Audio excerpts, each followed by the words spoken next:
What's going on, man? This is your boy Ari Starks, and we are here, man. I feel like this is a first time, but many time for me. I've been trying to get this whole Ari Starks comics world going, but we are here, man. It is the holiday season, as you can see with the sweater, you know. But we got comics to talk about. We got a crazy week ahead of us for Christmas Eve, and we had a nice little week that just passed with some comics, man. So let's get straight into it. Let's not hold anybody up. I know we got a lot of shopping and last minute shopping to do. But like I said, let's get right into it. We have all fight month from DC. DCKO continues, y'all. It continues. We are not stopping. This has been a fun month. I can't even lie to you. Some stories have been better than others. Some a little bit more story driven, a little bit more action packed. But I can't act like that stopped me from really appreciating what I'm getting from these stories. So let's talk about it. We start with Cyborg and Swamp Thing, which, in my opinion, honestly, you could talk about this, and you could talk about this and the Zatanna storyline, Zatanna versus Harley Quinn, in the same light, in a sense. Because way I look at it, it's a solid story. Don't get me wrong, very fun story, as all of them are. But this one felt like learning grounds, teaching grounds for the winners of these fights. With one of the other, like with this one, Cyborg and Swamp Thing, we know, saying that it's a pretty, I don't know if you want to say it's even. I'm not super into the DC characters as I should be, but I'm learning as I go. But I would have thought it would have been a pretty even match from the power I heard of Swamp Thing and the things I've seen of Cyborg. But the beginning match, whew, Cyborg was not playing and got Swamp Thing up out of here real quick. But I felt like I said, with that brought cockiness to Cyborg throughout the story, and Swamp Thing humbled him real quick, real quick. But the whole reason was for humbling him in these ways was to make sure that he's really ready for the future fights. I don't ever think Swamp Thing really wanted to participate in the DCKO tournament, but I mean, what can you do when you're just brought there, you know? But I feel like he definitely would have had. I mean, don't get me wrong. I mean, I don't know. The man can literally control nature and all of these things, you know. And he shows Cyborg real quick how crazy that can get. But I don't think he ever really wanted to participate in this tournament, given the nature of this tournament and given the nature, no pun intended, of Swamp Thing. Just maybe doesn't align with his morals and all that nature. But he wanted to make sure that Cyborg was in the right mindset and not, fighting with cockiness and all of that such, actually fighting prepared and with purpose. If I'm not mistaken, in the final round, Cyborg acknowledged, he was like, first round I got cocky, second round I let Swamp Thing psych me out, knock me off my high horse. I gotta admit, his talk of being alone hit the hardest. And the big thing was about it that he was saying that while all of you of Swamp Thing was saying this to Cyborg, as all of you guys will be long and gone, forgotten, I will forever be here, and you just trying to see, just making lighting that he's forever, while these things will die alone in all of these natures, and that really hit Cyborg, given the situation right now with the Titans all spread apart and him being the only Titan on this fighting tournament and such. So it really hit him. But he understood what Swamp Thing was trying to do for him, and he told him, I didn't come this far to throw in the towel. And Swamp Thing tells him, you appear more cautious this time, Cyborg. Is that form supposed to protect you this time around? Like, he's pretty much acknowledging that he's being more cautious, he's fighting more maturely. And that's all Swamp Thing wanted from him. And it was a really cool fight. And at the end, we get more story to go along with the Booster Gold Dark Side versus the Time Trappers, and everybody in the Watchtower. These interludes have been really interesting. It is giving you a reason to make you go out and read every single Fight Month issue so you can follow what Darkseid is going to be doing in the background of the tournament. But I liked what I got from this one. Um, and like I said, we moved over to what was this, and Zatanna and Harley Quinn, which I thought was just a little fun too. This was fun just as much as any other ones. But let's talk about this one real quick. Let's get to the banner. Let me get to my banners. Yeah, we got Harley Quinn versus Zatanna, round 5. And this one was in the same light, in my opinion. Oh, this music gotta go. That's definitely not the vibe. But but yeah, so like I was saying, it's more so that these were learning lesson stomping grounds for our heroes in this one. And for a guy like me who really doesn't watch too much or read too much Zatanna, this definitely made me root for her a little bit more going into this. I mean, from what I hear about Zatanna, I knew Harley Quinn wasn't going to win, especially when I found out that they weren't bringing along the weapons and all that stuff that they got in issue 2 of DCKO. So once I seen that wasn't in play, yeah, Harley Quinn had no chance. But the story at least was good enough that Harley wanted to push Zatanna further. That's what a lot of people had to come to realization with this tournament, that you can't just talk your way out of it. You just can't go away, try to fight around or move around the way of the heart of the apocalypse. The heart of apocalypse wants blood, and then you got certain people like the Zatanna and Superman and so on and so forth that's trying to move around that and trying to be more peaceful and diplomatic about the situation. But you got people like Harley Quinn that are telling you, in Captain Atom, that's like, yo, you're not understanding what this is. We gotta get with it or we get lost. So let's get ready to fight and get you ready. And Zatanna was just so reluctant to really do this with Harley because she's seen each other as friends and all of that nature. But Harley Quinn was just trying to push Zatanna and push Zatanna and push Zatanna over that edge, where to the point where she just wilded out on Harley Quinn. And that's exactly like I said with Swamp Thing. That's all they wanted from this person, was to be mentally and physically prepared for the next rounds. Because that person, like Harley Quinn or maybe Swamp Thing, knew that this tournament wasn't in their favor. You know what I'm saying? Whether, you know what I'm saying, moral wise or physically, it wasn't in their favor to win this shit. So she just had to prepare her girl for the best way she could. And that's just nasty trolling, did some brutal trolling at that. But it did what it needed to do for Zatanna. And I ain't gonna lie, I'm low-key rooting for Zatanna in this tournament. So like I said, this was another solid issue for the series. Like I said, was it like the craziest thing? No, not really, but it was a good enough story to keep things moving. And like I said, more and more storylines with what's his name? Darkseid in the background.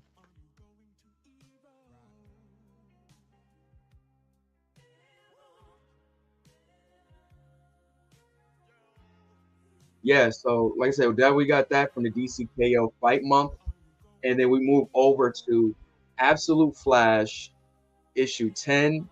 As you see, I got the Clayton Crane cover right here. Can't help it, but this is also a story that started to get its feet up under them. It's starting to rip, no pun intended. They're starting to gain some speed, and we got the Wally West, pretty much trying to go back to Fort Fox to save his father after the what are they called? The villains, pretty much. I can't think of Captain Cold and all of them. Pretty much told him like, "Yo, go save your dad. We got it from here," and that's what his plan was. But while he's in Fort Fox, he's seeing a bunch of different memories of his past and all that stuff, all hitting him at once. We met Barry Allen, arguments with his father. So many different things are hitting him at once while he's walking through um this building. And I already got nose hair bothering me. But we end up getting one of the other villains. I forgot the pumpkin head looking one that pretty much traps Wally West in the building where the machine that not Veronica. What's the woman name? Let me get the joint. Sorry, let me make sure I get the right info. I hate getting people's names wrong. Here we go. Absolute Flash. Oh wait, I'm tripping like I don't got the DC Infinite app. Like I didn't just pay that $12.99. You feel me? We're gonna utilize these joints. Now, where you go? Right. I got so many reading apps I can't find the right ones. There you go. But let's see what Absolute Flash. I just want to make sure I get the woman's name. I know Veronica Cale is in the other joint. I just want to make sure I get my girl name right. Here we go. Where's Tim? Where's Tim? They ain't put up 10 yet. Oh dang. All right, I guess we gotta go from up the book. I'll edit this in the post production. But pretty much, she wanted the villain to trap Wally into the building so they could try to get him into the machine. All right, where are we at? So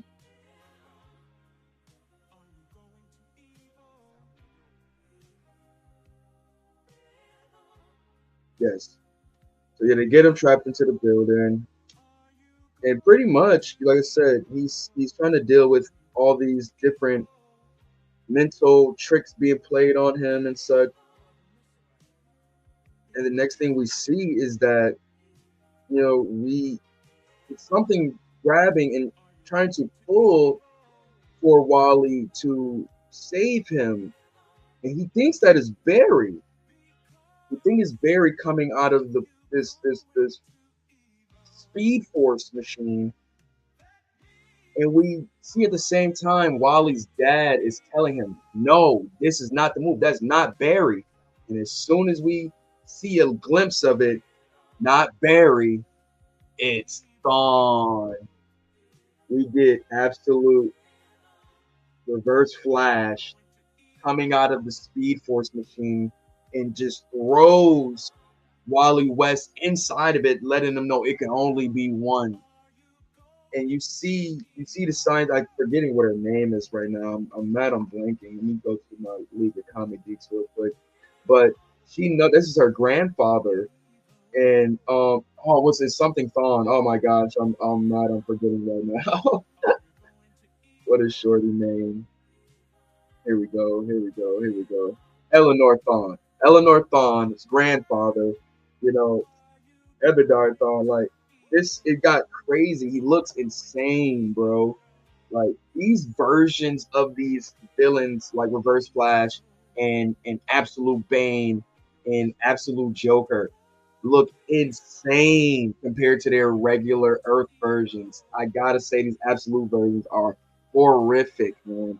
But he throws Barry into the times, pretty much into the Speed Force, and this is where we see that Barry Allen's pretty much energy created body welcomes Wally home. And I was just so confused, not in a bad way. It's just like, boy, where do we go from here? Like, I'm very interested to see how Barry like puts Wally on to this world and teaching him how he can be able to really use the Speed Force and control it for himself.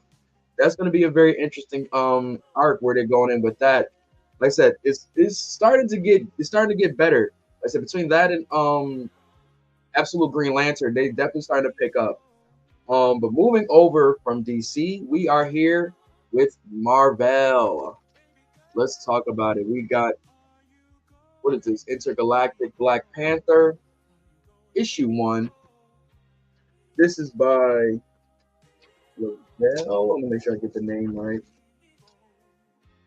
But this is coming off the heels of Imperial War, just like Nova Sectarian, Planet She-Hulk, all of those. Make sure they probably put it in the chat. Maybe Marvel never gets to put the things in the right area. All right. Yeah, so we got Victor Lavelle. Yeah, Lavelle on writing. We got Stefano Nessi on the inks. We got Brian Valenza on the colors. So yeah, this was a pretty solid story. If you remember from Imperial War, we had a father and their son out in pretty much the deserts of Wakanda. Seemed like they were escaping from something, and he was had a some type of tool that he had, and he ended up passing. He ended up dying in the explosion within the Kree and Star War and stuff of that nature. And we pick up from there where the son was rescued by T'Challa, and now he's trying to figure out what's this whole thing going on with his father, their background, this this I don't know, this orb or this energy ball or AI system they have pretty much. We're trying to figure that out. We also find out that he's on some distant planet fighting against, like, it seems like he's on the Savage Lands. And at the same time, he's trying to connect with Shuri to get contact back with Wakanda. And right now, the throne is empty. Nobody knows where T'Challa is. You know what I'm saying? Baku's, you know what I'm saying, trying to figure it out. Everybody trying to figure it out because with no seat at the table, when nobody's sitting on the throne, shit might get crazy, you know? So while T'Challa's out there battling in the wildlands, we get more, you know what I'm saying, information about the son and the father and what their whole background was, and found out that he was a scientist that worked for another leader that pretty much let him, you know, saying work freely until it got a little too crazy and he had to escape. And we end up, like I said, explosion, blah blah blah blah. It's pretty much a little world building and just pretty much getting us understanding what this mild premise is. Um, I'm cool with it so far. Because at the end we see that they have another emperor in line or in the seat ready, and I'm interested to see who that is. Nothing super wowing. We did get a nice Doc Ock cameo, so I'm interested to see what Doc Ock is doing out here in the Savage Lands.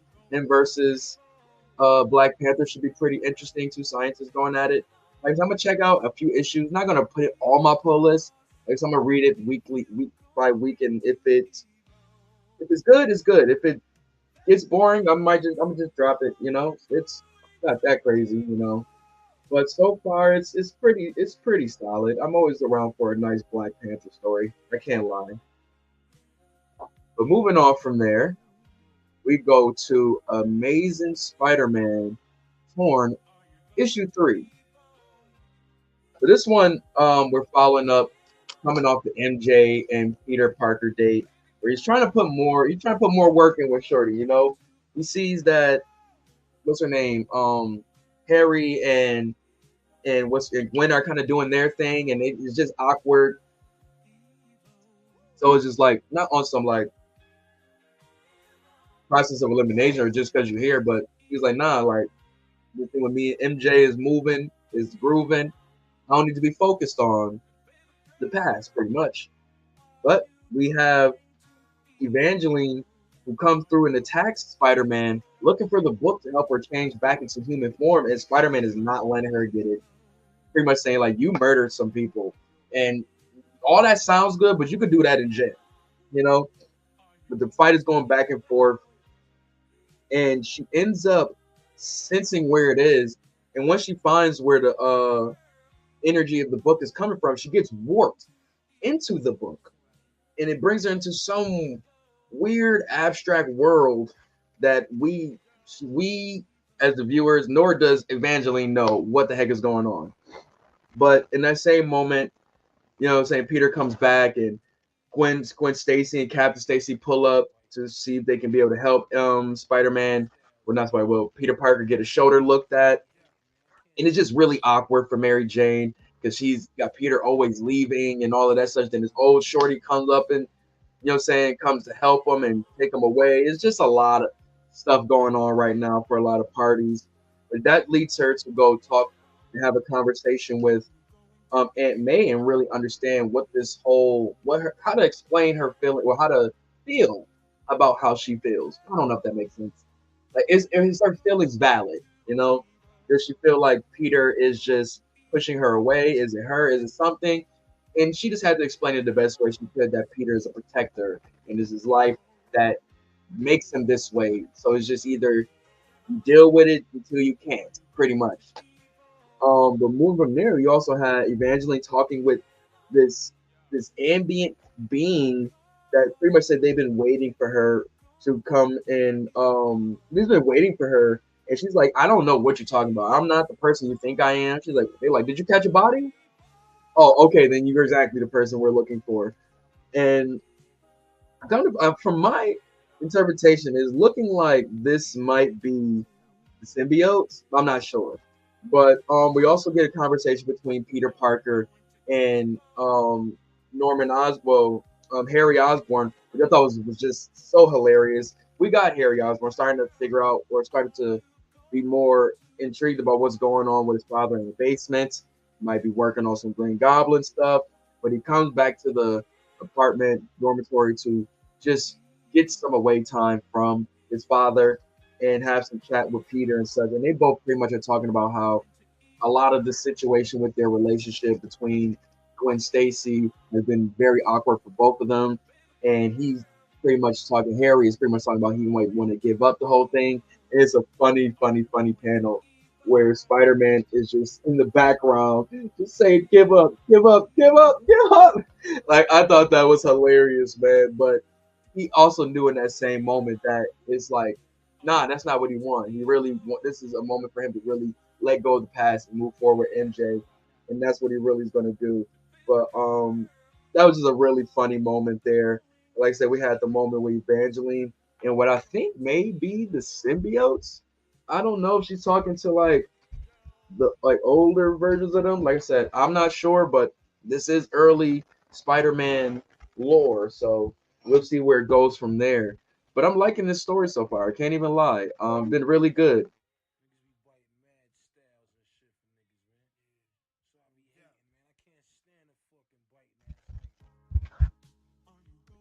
So next we have Daredevil versus Punisher.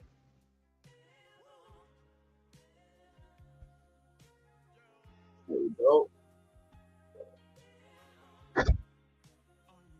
Got Daredevil versus Punisher, issue 2. Same with the last story. It's just pretty much a story of Daredevil being challenged by Punisher to pretty much figure out what he really stands on. Is you trying to arrest these people always going to is not going to be the way. They're going to get on there, continue to do what they do, and Punisher way is nipping it in the bud right there and cutting the cancer out right there. No more. And I feel like this is just literally just a story to just expand on that whole little ideology, saying, clash between them two. Like, it's solid. I'm always gonna be around for Daredevil and Punisher fights and such, but I need more of a story than this. Now, apparently, this is in the world of like the old Punisher Max storylines from back in the day, which I do have some, but I haven't read those yet. So it's like, if I did know the story around that, it probably would make it a little bit more cool for me. I don't know, but like, this is just I feel like just a simple story to just expound and just give us more Daredevil and Punisher, because we're about to get the TV show coming next year again.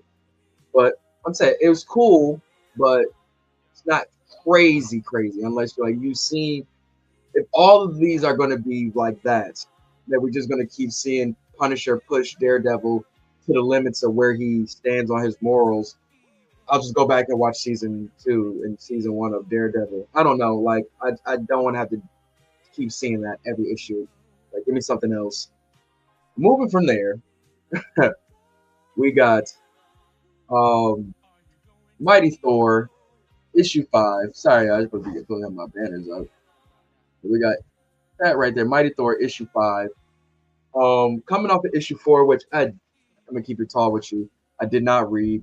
I had to just kind of skip over that. I wasn't really into the whole Asgard, what's going on up there and such right now. Like right now, at least. Like I'm so into what's going on with my man Seagard, Jarlson, and him and this hammer and whooping ass. That's what I was here for. That's what's been keeping me pulling this story every week. And then with the last, if I'm not mistaken, I did pick up. I think Odin's son pulled up last issue and surprised Loki. Pretty much said like, "Yo, what you been on down here?" You know. And we pretty much from this issue we see where Odin's been. Pretty much, we come to find out that he's not able to go back to Valhalla. He's been turned into Odin's son, the Wanderer, and he's just been going around just on his nomad shit. Um, but he pretty much is coming to trying to figure out, is this another trick? What he's doing with Seagard, aka Thor, is this another one of Loki's tricks and all of that nature? Because he doesn't look at Seagard as the Donald Blake that he turned Thor into back in the day. Like he sees this as some other person he doesn't even acknowledge as Thor. But they're having a conversation and trying to figure out what's Loki's played. But while we see that, we come from the aftermath of Thor whooping all of the serpent assassins' asses on the scaffolds, and he's being interrogated by the cops. And these pretty much, give the stonewalling them, waiting until the lawyer comes.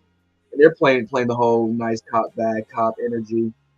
But it was some really good story beats. The art is really nice in here. And for this to be a actionless story like the last one, I like this even more. Like I said, is dealing with the characters that I've been starting with. I'm not too hip on all the Asgard Thor stuff, but I'm learning as I go. But this has been fun so far, really fun. And then we get this very eccentric lawyer that comes through and helps out Thor to find out that's not really his lawyer, and this is a lawyer that was sent out by the original Donald Blake, who just goes by Blake now, who's the leader of the Serpent Society, and he pretty much says he's been looking for Thor, but he wanted to make it a more of a challenge to find him. And he said him being in jail and just being persecuted was just too easy to do. And he got him up in this limo and was just, slick talking him and used that little serpent cane and stole all of the soul out of our boy Seagard. And I don't know if he took it looked like he's took the soul of Thor and put it into the cane. And now maybe Donald Blake can go back to hitting that cane and turning into Thor. Now that would be interesting. That will be very interesting. This is what I'm talking about. Like, I'm cool with them going back to Asgard and doing some world building there, but that's not what made me pick up this comic. I'm here for this shit like this, man. This had me ready for the next issue. Mighty Thor has definitely been a very fun story. Very, in my opinion, one of the more consistent stories coming out of Marvel right now, for sure. Let's see what we got next. Are we out of Marvel? Oh yeah, we out of Marvel. So moving over to my people at Bad Idea. We got Cul-de-sac. Actually, yeah, we got Cul-de-sac issue. What issue is this? Issue 5. Let me get the image up for you. Gonna have all of them all at once, so they hating on me right now. So I gotta upload them in. But Cul-de-sac 5. I mean, this series. What more can I say about this series? It's just really been one. It caught me off guard for one thing. I was not expecting this series to slap as much as it did, for real. Between the art by Jonathan Waychak, the story by Mike Carey, they've been knocking it out the park, man. Here we go. Cul-de-sac issue 5. We're getting close to the end, also, guys. One more issue and we are gone, man. I'm gonna be so sad when this ends. But like I said, we are coming off with the kids trying to get to Texas. They've been hitchhiking all the ways they can to get to Texas. to get to what's my man name? I forgot what his name is. But the guy that used to work with their mom, with Gail and Sam's mom and their parents.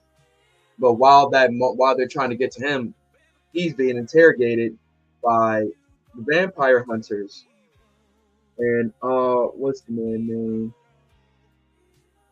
Not Jagger. I'll find his name soon.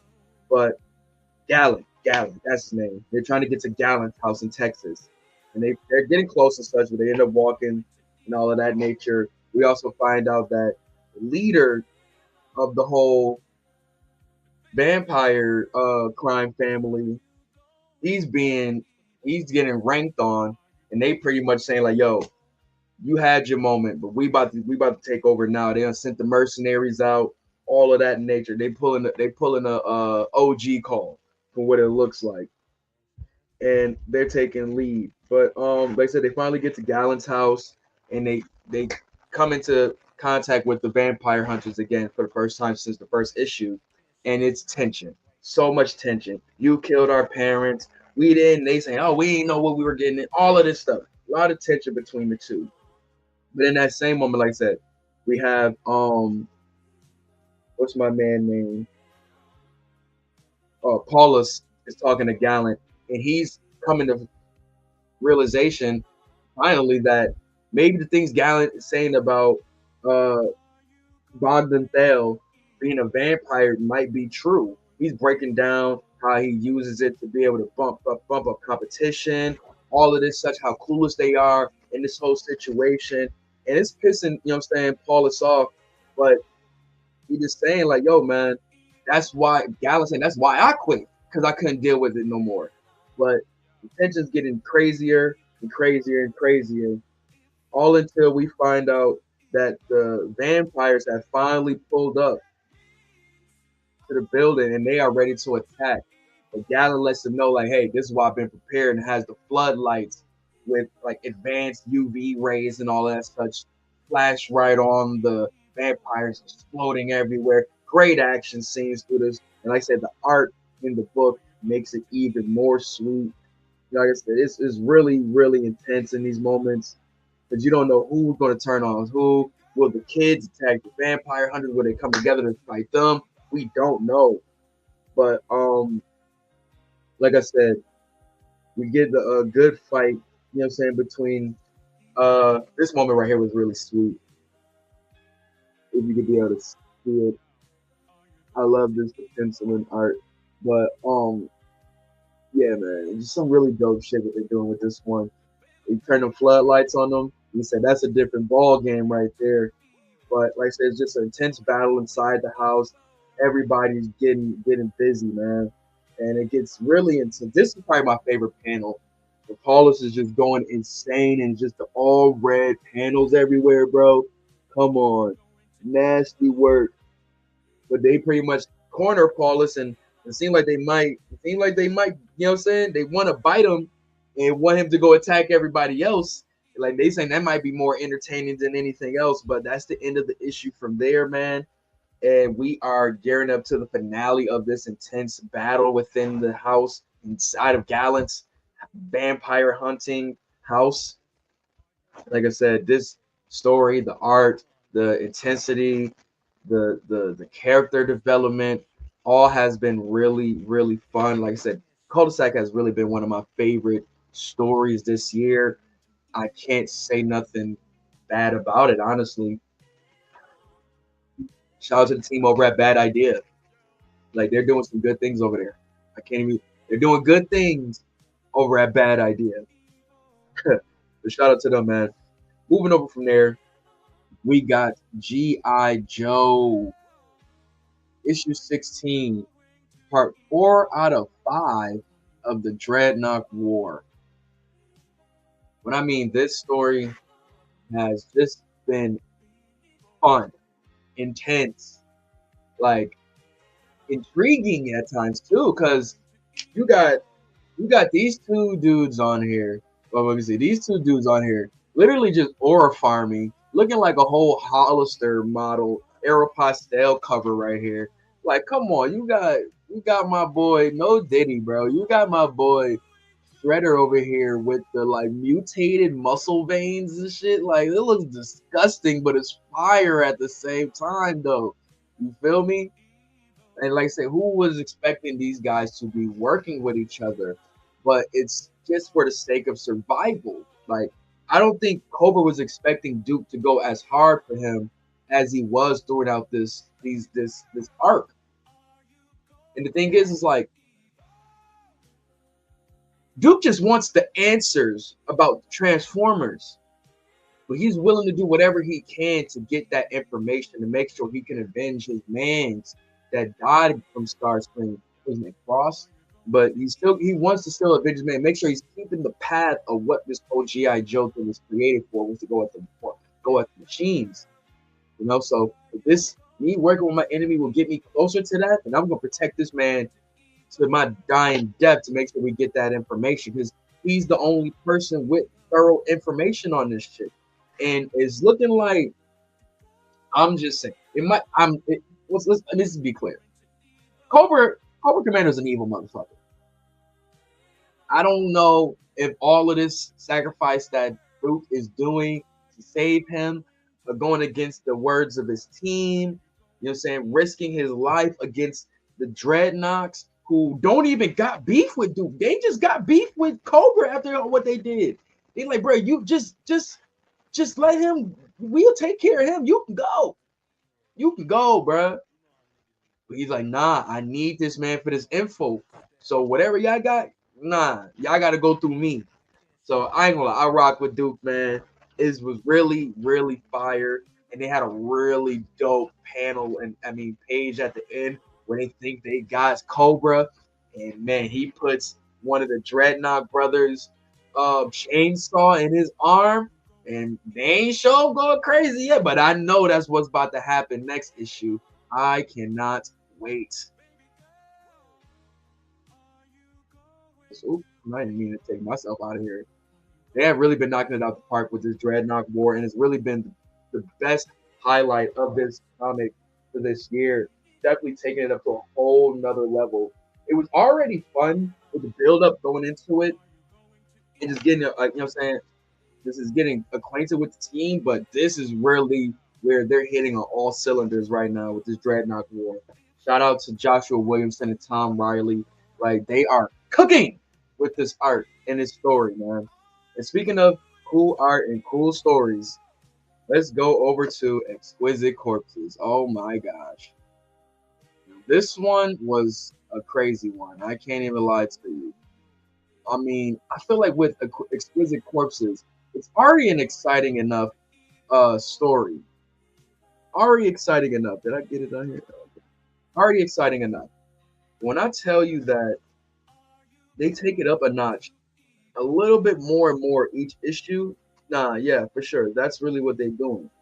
Like, let me make sure I got my notes right for this one. No, right? But yeah, okay. Let's say something more. Oh no, this more. Here we go. All right. Yeah, nah. This really was. No, let me make sure I got all my story beats. This really was a crazy one, bro. So, like I said, we pretty much get straight up nonstop tension throughout this whole issue. Where did the thumbnail go? I'm sorry, y'all. Oh, it's still on here. It's crazy. All right. Like I said, man, this was insane, man. We pick up immediately after the pit explodes, after say Layla Blaze set it on fire and such, and the game master is livid. You know what I'm saying? Then you got the New York representative barking in his ear, telling him he is going to mutilate this man in the middle of Times Square if they don't get them cameras on. You remember the last thing we seen was, I believe, Fox Killer and a lone gunman going at it. But everything cuts off after all of that. All the feeds were down in insane chaos, But back in the arena, though, we got Pretty Boy still alive. He's still alive in my Norbit voice.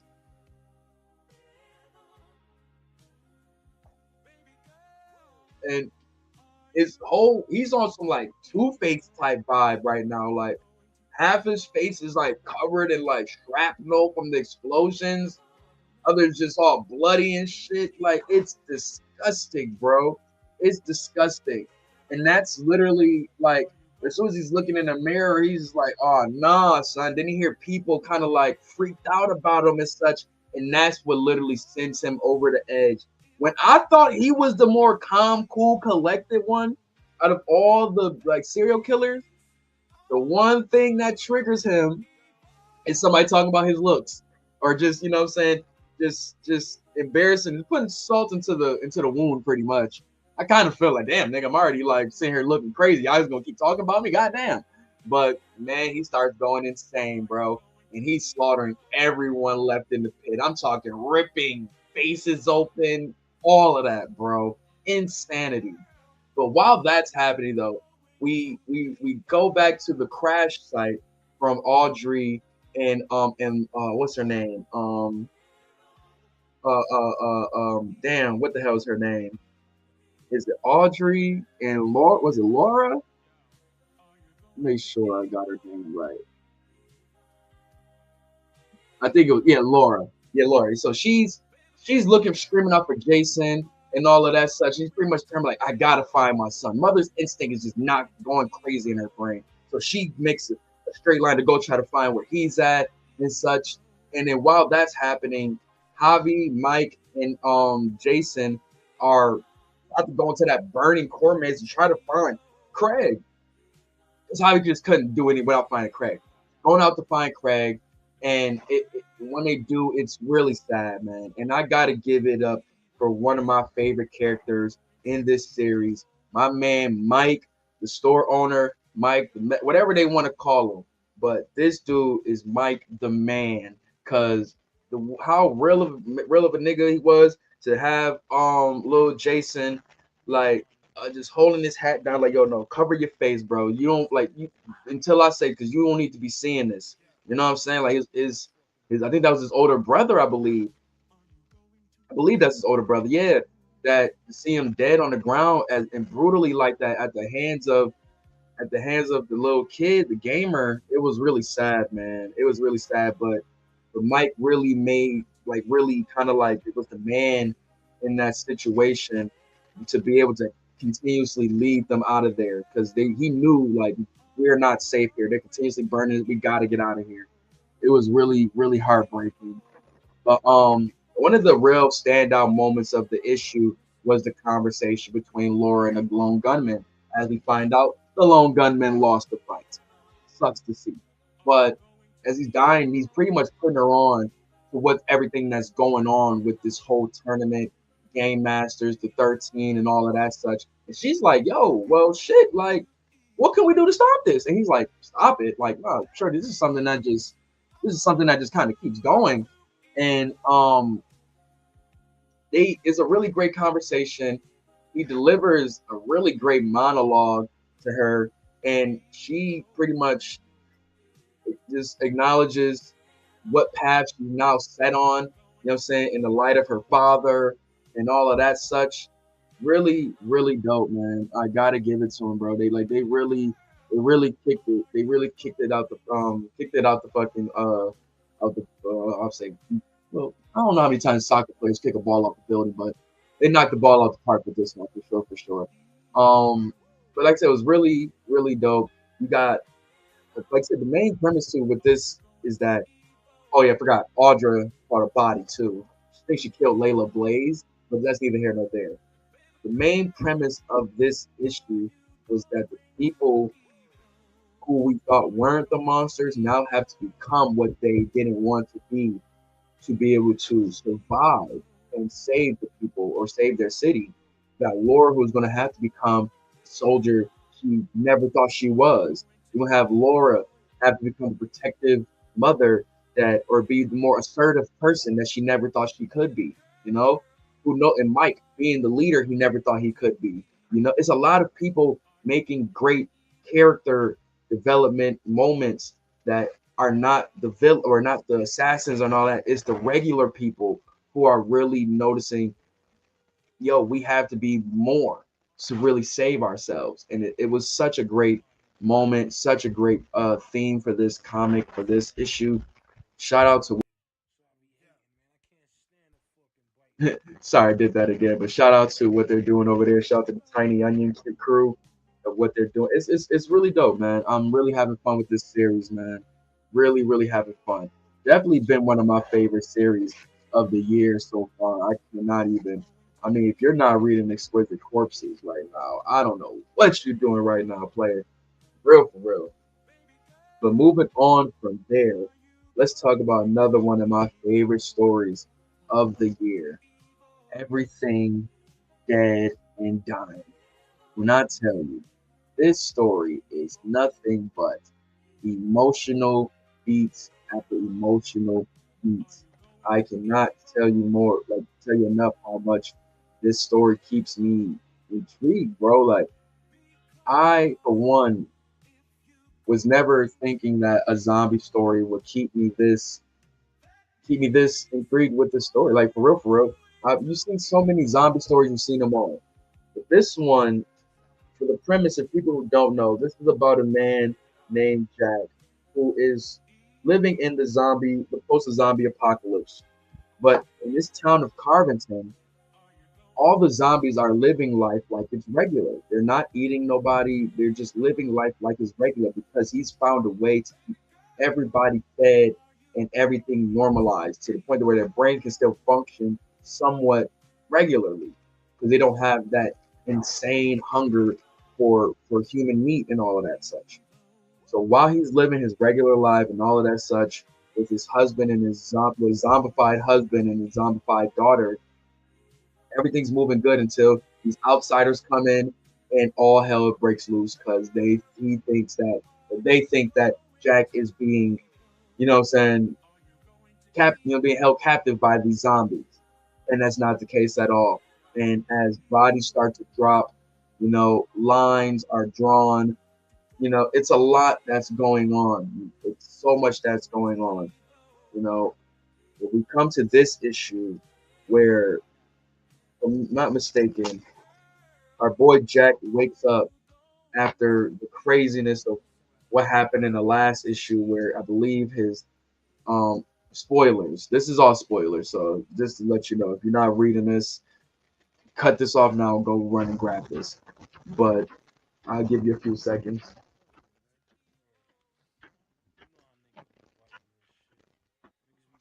But yeah, so like I said, after the last issue where they had an intense battle between the invaders and Jack, he accidentally knocked his daughter off of the bridge and into the water, and I don't know if he just passed out after that, but we see him wake up and he's talking with I forgot the brother's name, the black dude and the older French woman, and they're just trying to figure out like what's his whole deal and such.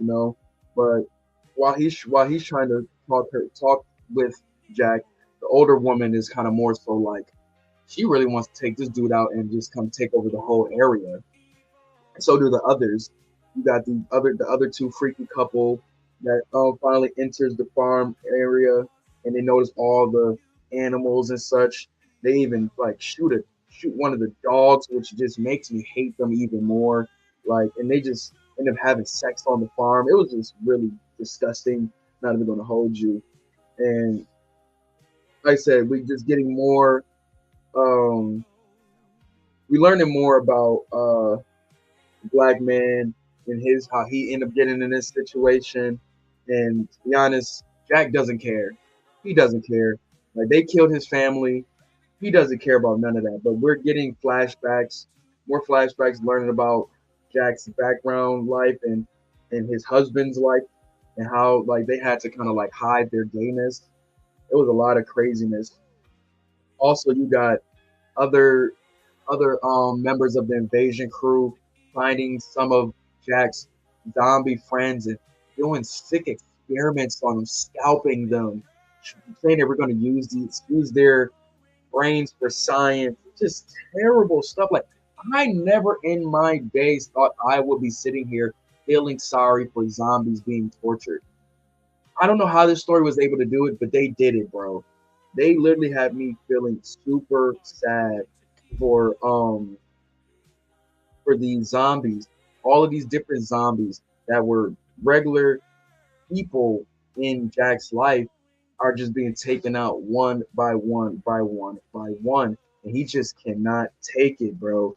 He just cannot take it. Even the man, what was his name? The dude, the one dude who saved Jack from the argument with the one bigot, and he was just saying like, "No, you shoot, no, not him, not in my town."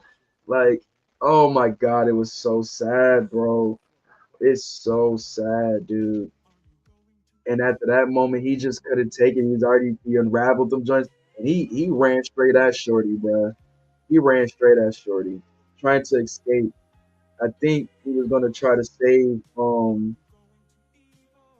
It's also was like a lady and her like a zombie lady and her zombie baby who Jack knew from trying to saving her from an abusive relationship, and the old lady kills her and the baby too. It's just sick, bro. It's just sick, man. And then we get a really good flashback where he's talking with a pastor about how to deal with his father's passing and how to really like, you know what I'm saying, if he could find solace in it. It was a really good conversation right there. Um, but in that moment, we see that her name is Colette.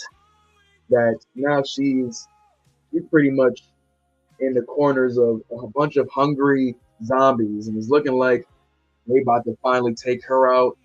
And the freaky couple that shot the dog, the husband or the boyfriend had a little scratch on his arm from the previous issue. He ends up turning into a zombie and eats her. Just very satisfying moments. Very satisfying moments. And at the end of it all, my baby girl Daisy rises out of the water like some type of like, I don't know, bro, but it was amazing. I never been happy to see zombies come back and kill humans. This story is doing it for me, man. I can't wait, bro, for the next issue. This tell you, man, everything dead and dying is a must read for sure, for sure. All right, let's move over to the next one. We almost done. We almost done, y'all. We got um this one was a really interesting one. We got Wrestle Heist. Let me pull up this one. Once again, I gotta put the joints in one by one. Well, not one by one, but I lost space. Now I gotta add some more. Don't worry about all of that. Yeah. Okay. No. Image. I'll fix all this in place. There we go. Here we go. From our wrestling fans, man, from Image Comics and writer Kyle Starks, we have Wrestle Heist. When I tell you I love this cover with the whole um, pro wrestling magazine type cover and such, really, really dope, man. This is for wrestling fans. I won't say straight up, but if you are a wrestling fan, you're going to love everything about this comic. Pretty much starts off with learning about this guy right here named what was it, Stanley Steele or something like that, Randy Steele. He's of Sterling Steele. He's supposed to be like the top heel of the wrestling company, but he's really a good guy. He's really like a dude that puts on like helps a lot of people. You know what I'm saying, in the ring, helped a lot of people. You know what I'm saying, in all facets of the wrestling business. You know, he's the real good guy, but he just happened to play heel so well. You know, but he's ready to finally leave and go to another company that's going to be able to pay him for his talents, because the company that he's at now is not doing it. But he wants to leave on good terms. And you got a lot of people saying they're going to miss him, all of that, whoopty whoopty whoop. And he's trying to still reason with the owner and saying like, yo, like you can start by you know what I'm saying, matching what the other place is paying me, or start giving me royalties on the merch that I sell, or you know what I'm saying, what do you say, or oh yeah. That was pretty much it, you know what I'm saying. But the owner's not budging. Then I thought you'll have some more loyalty to your family and such like that, to your wrestling family. And he's just saying that, like, you know, it's times hard on money. The divorce I had is taking all my money. Like, I need this bread, and y'all not really, you know what I'm saying, holding me down. But they got this other dude who is just a big brute that does nothing but oil himself up, no ring skills, nothing of that nature. And this is the guy that they are trying to promote right now.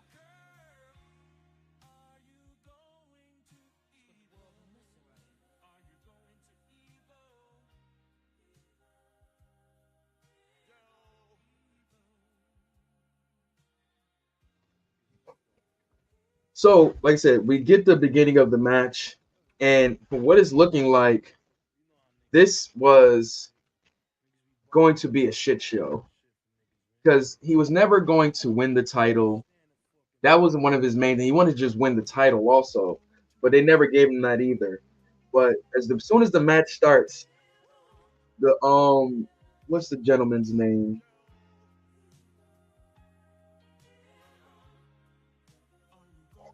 Oh, what's the wrestler's name? Oh, the alpha male guy grudges. The guy grudges comes in and pretty much starts fighting super stiff, punching him and, you know what I'm saying, throwing him harsh into the ring ropes and such. And then all culminates where he just puts him into a nasty pile driver and breaks his neck. And then the owner comes in and pretty much tells him, like, yo, this is what you thought. This is what you thought was gonna happen. You thought you was gonna leave my company and go to the competition. Like you thought that. And then he pretty much, you know what I'm saying, broke his neck just so he wouldn't be able to leave the company. It is really sick work, man. Like, I just know this person had to be a real wrestling fan to know how sick motherfuckers like that move. It's just really sad when you see that the next panel is that the next company didn't want to pick him up after that. Now it was just really sad. But we get some go a year later where he meets up with one of his old friends, and they're talking about the business and different type of stories and that nature. And they're both pretty much come to they both have bad dealings with their previous owner, and they pretty much want to get some get back with them because they have a big event coming up called Fight Giving, and they figured out, like, let's rob Thanksgiving. Let's rob it and get our get back against what's the guy's name again? Buddy Hansen. They said really fun story if you're a wrestling fan. I'm on my man's side. I can't wait to see how he gets his get back against that piece of shit owner. It's gonna be really fun. Like I said, I can't wait to see where that next issue drops, man. Definitely pick that one up in your shops if I don't have that. But moving on from there, we have. I mean, I'm not even gonna say too much about this one. We got Youngbloods issue 2. I still don't understand what's going on. Good art, but don't understand what's going on. I'm dropping it. That's pretty much it. No offense to Rob Liefeld and what he's doing. It's just not for me. This is not for me. But moving from there, in our last story for the night, we have Space Ghost issue 6. And when I tell you, son, this joint right here has been one of my favorite stories or just favorite issues of this year alone, bro. Like, Space Ghost, it's like everything I want and love out of comics or superhero comics, but it also gives me that grittiness that I also love too. The art and just the shit talking sometimes in here that it gets me hype. I ain't gonna lie to you. Let me add this joint here because this cover is really sweet. And the art, like I said, the cover art has always been amazing. So they always knock it out the park. Here we go. Like I said, we got a nice, dope space vampire story coming off of the little arc that we just had. But you got the space vampire crew coming through, trying to take over. They end up biting Space Ghost, and the battle pretty much is between Jason Jan versus Vampiric Space Ghost. until they found a way to change him back, and he ends up going against the main vampire of the vampire crew, and it was really dope. Like some really great art in here. Like some of these panel shots are just really dope. Like I gotta give it to this team over here, man. The art in here is amazing. But I will say, these past two stories that's been going past that just happened have made me such a fan of Jan out of the two sidekicks. When I mean Jan is a real beast. She don't play her intellect, her charisma, her bravery. It gets me hyped so much. And you know, Jace, he's funny. He be about his shit too. But Jan, I tell you, yo, she is a gangster, bro. Do not play with her, son, at all. But like I said, it was some really, really dope moments in here. Like I said, it's simple stories, good art, good beginning, middle, and end, good fight scenes. I have yet to have a bad Space Ghost issue. Once again, I wasn't a person that knew too much about this Space Ghost world other than Space Ghost Coast to Coast. And the fact that you're making me fans of other characters outside of Space Ghost now is just something that's really good writing here, good character work. And I gotta say, once again, man, David Pepos has just been doing amazing things over there with Dynamite, man. Shout out to him, Space Ghost, knocking it out the park again, man. But once again, that's what not once again for the first time. That was our review show. I got it was about an hour in. Hopefully we can make it a little shorter next time. But like I said, hope you guys have a great holiday. Let me know in the comments, you know what I'm saying, what you pick up and all that stuff throughout the week. We also got some good stuff coming up this week. You know, this is what's going to be on my reading list for tonight. I already got mine ready to go. We will be reading this ASAP. I can't wait to see what that's going to be about. Got a lot of DC dropping this week. DC is king this week, for sure.